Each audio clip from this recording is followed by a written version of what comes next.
Go look in the car! Describe the car! I don't know! It was a blue truck, parked out front. What happens when the dead walk, the city crumbles, and your worst enemy becomes your only hope?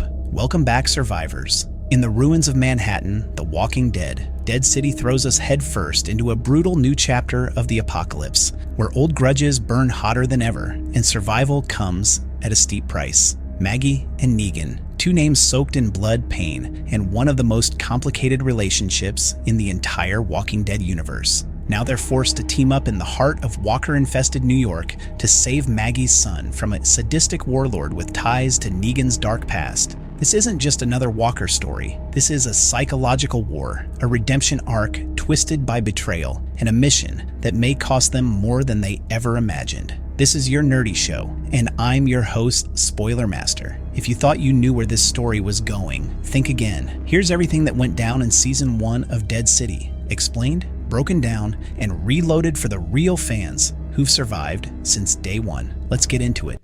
I can get my son. Your son is already dead.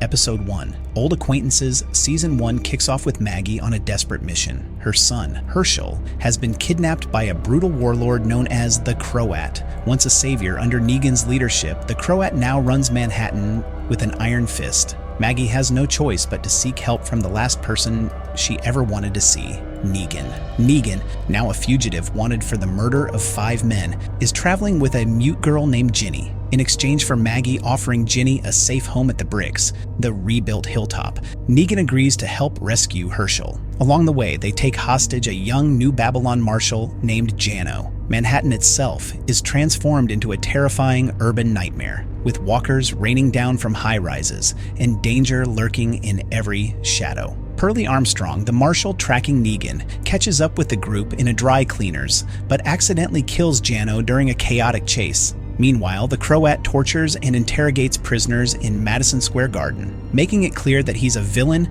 willing to do anything to get what he wants, including breaking Hershel to get information about Negan. Damn hurricane!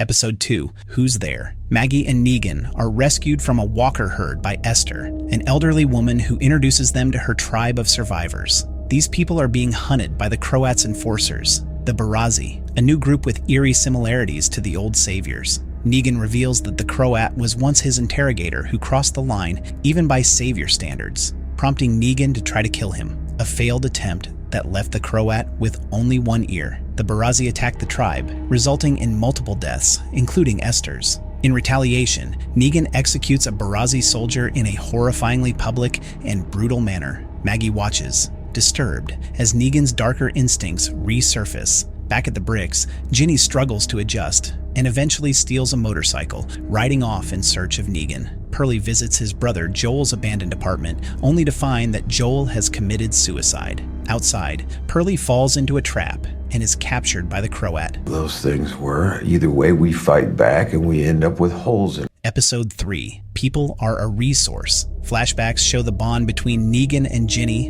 and hint at why she means so much to him. In the present, she makes her way into Manhattan, unknowingly heading into more danger. The Croat imprisons Pearlie in Madison Square Garden and puts him through deadly gladiator-style walker fights. Their conversation reveals that the Croat also lost his family early in the apocalypse, adding a layer of complexity to his motives. Maggie and Negan rally the tribe with a speech about resisting tyranny, using Negan's own downfall at the hands of the militia as inspiration. Tommaso, a tribesman, reveals a secret route into the Croats' base via the Penn Station tunnels. Negan confesses to Maggie that he murdered the 5 men who assaulted his wife Annie, sending her and their son Joshua into hiding. This confession puts his recent actions into context. Negan's not running because he's guilty, but because he took justice into his own hands. Luther, a tribe member, finds a wanted poster of Negan and confronts him. The encounter ends with Negan killing Luther, consumed again by the violent part of himself he's tried to bury. Meanwhile, Maggie finds Ginny's toy and considers destroying it,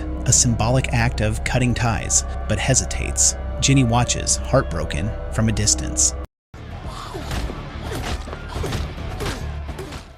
Episode 4. Everybody Wins a Prize. In a flashback, Simon and Negan confront the Croat for torturing a young girl, a moment that cements how far gone the Croat had become even then. In the present, Maggie and Negan launch a raid on Madison Square Garden, but the Croat is ready. He floods the arena with walkers and uses the arena's lights and sound systems to turn it into a death trap. The majority of the tribe is slaughtered. Maggie, Ginny, Amaya, and Tommaso barely escape through the sewers. Negan comes face to face with the Croat, who welcomes him like an old friend and offers him a place at his side. To prove his sincerity, he tries to kill Pearlie, but Negan saves the marshal instead and escapes. Pearlie, however, repays him by threatening to execute him for his crimes. Episode 5. Stories We Tell Ourselves. Flashbacks reveal that Maggie lied to Ginny about the bricks being raided. The Croat didn't steal their grain. She lured Negan under false pretenses, intending to trade him for Hershel. The Croat meets with the mysterious Dama, a powerful figure who insists they need Negan for their long-term survival. She views him as a necessary evil, someone capable of uniting the factions of Manhattan under one vision. Negan and Pearlie grow closer during their journey, each revealing their emotional scars. Pearlie confesses his guilt about his brother's death and his shaken faith in New Babylon. Meanwhile, Maggie accuses Tommaso of betraying them to the Croat. He admits he made a deal in exchange for a boat and safe passage to the mainland. Amaya is devastated by his betrayal, but Maggie understands his desperation. Unfortunately, both Amaya and Tommaso are killed in the sewer tunnels by walkers. Maggie and Ginny escape after Maggie defeats a grotesque walker fused from multiple bodies. Above ground, Ginny fires a flare that alerts Negan to their location.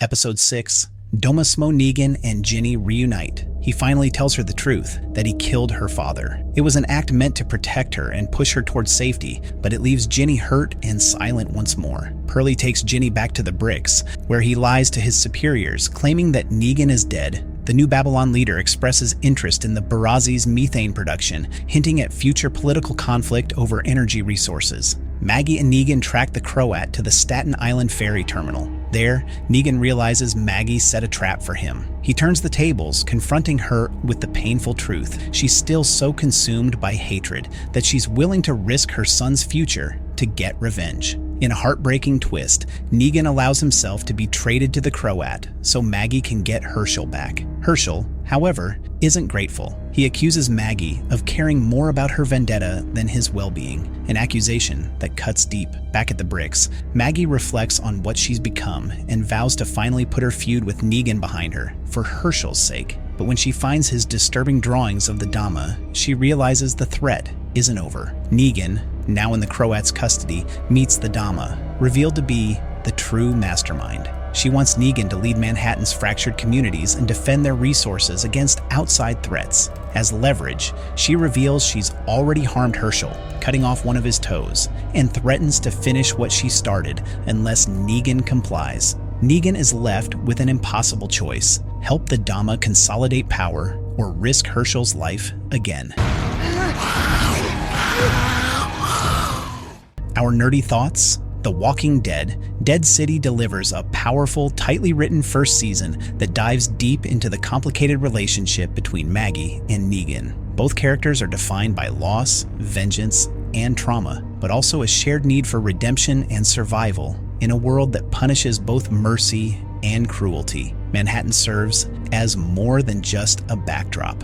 It becomes a character itself. From skyscraper hordes to methane-fueled war machines, the city embodies chaos and the dark possibilities of human ambition in the apocalypse. By the end of the season, Negan finds himself in the ironic position of being asked to lead once more, not as a dictator, but as a potential savior. Maggie, meanwhile, is forced to finally confront her obsession and its cost to her son. With new threats looming and alliances shifting, Season 2 promises to explore what it really means to lead, forgive, and rebuild. What are your thoughts on Maggie trading Negan to save Hershel? Did the Dama's plan catch you off guard? Let us know in the comments, and don't forget to like, share, and subscribe for more deep dives into the Walking Dead universe.